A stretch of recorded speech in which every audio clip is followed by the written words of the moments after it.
A lot of exciting Danish Counter-Strike news is happening these days. And while I retake all that, you go retake B-side. Go get them.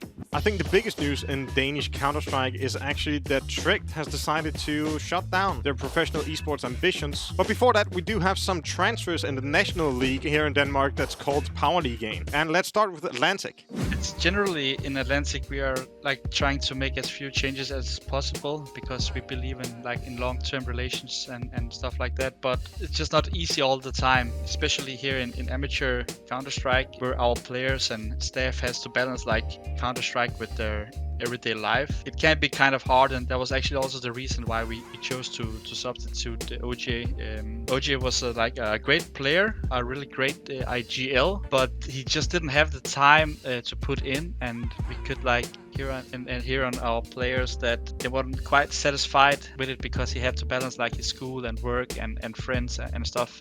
So that was actually the reason for it, simply not having the time enough to put in it. So yeah, OJ is out, and the other team that also had some transfers is Masonic. Vesta is out there as well, so take a look. So hey, let's get into it. Let's get into the Tricked news. So Tricked had a article coming up at the 7th of February, so it's almost a month ago now, that they are cutting down or shutting down the esports ambitions on the pro scene, in Counter-Strike at least. And one of the things that they are talking about, you can see the article in front of you here, is the market right now is very tough to be in as an esports organization, especially for them, and reaching those ambitions that they do have, the level of play they want to do in the result side of things, they cannot do in the current market. It's simply too tough for them. We were unable to get any comments about it from Trick themselves, but there is also a article from Nodius, one of the players on the ex-Tricked roster, actually current roster, where he actually talks about that he went down in salary to join Tricked and was hoping on, maybe was promised, that it would be a long run, a place he could develop and grind it out towards the top. So yeah, very sad times. The Tricked lineup are free to go, but they are playing under the Tricked banner right now. They are per se free agents. There's no buyout on them. So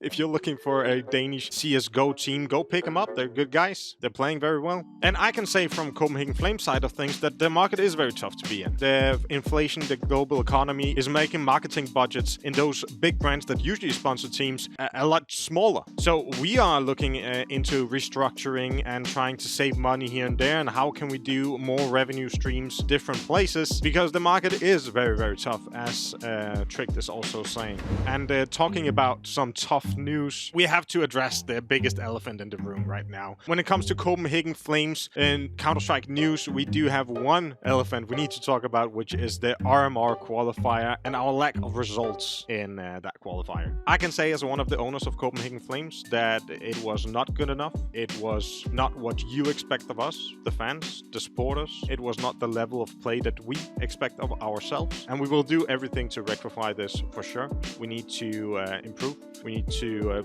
be able to perform when the pressure is there. But instead of hearing it from me, here is an interview about the RMR Qualifier with Ball.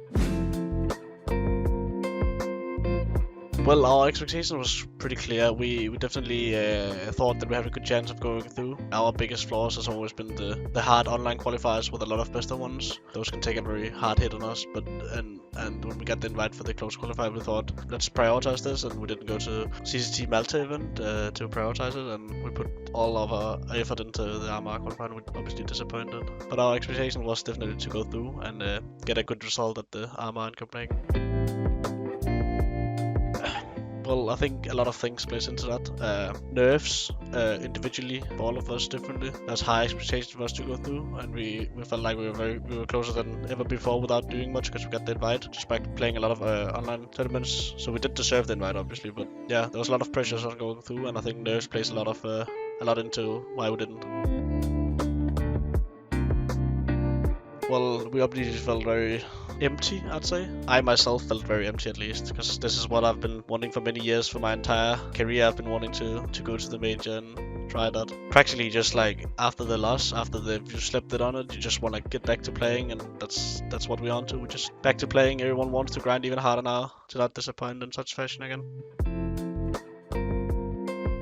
There's a lot to work on. I think we have a lot of data now to show what our flaws are in general on all the maps, not only from the RMR, but just from the entire season since the winter break. So yeah, it's a lot of in-game stuff we need to work on individually as well, so we don't end up losing to nerfs as well again. So it's been a good lesson, losing in the RMR qualifier. I'm guessing it's rough going out like that, but now we've tried it and we can work towards not being in the same position again.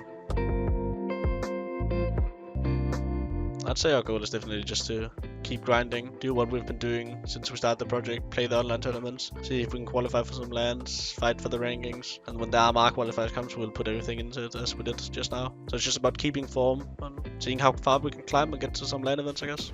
And in other news with Borup, he actually threw up in the weekend because we had an Elgiganten Razer meet and greet event where he ate a hot chip challenge or one chip challenge with Rals as well, and they both threw up because it was very, very spicy and it was very, very bad tasting. So yeah, let's not do that again. The Elgiganten Razer meet and greets are usually events where we play 1v1s against fans and supporters, and my name is the Polish Dan. I have retaken the news and I hope you retook that B-side. See you in the next one.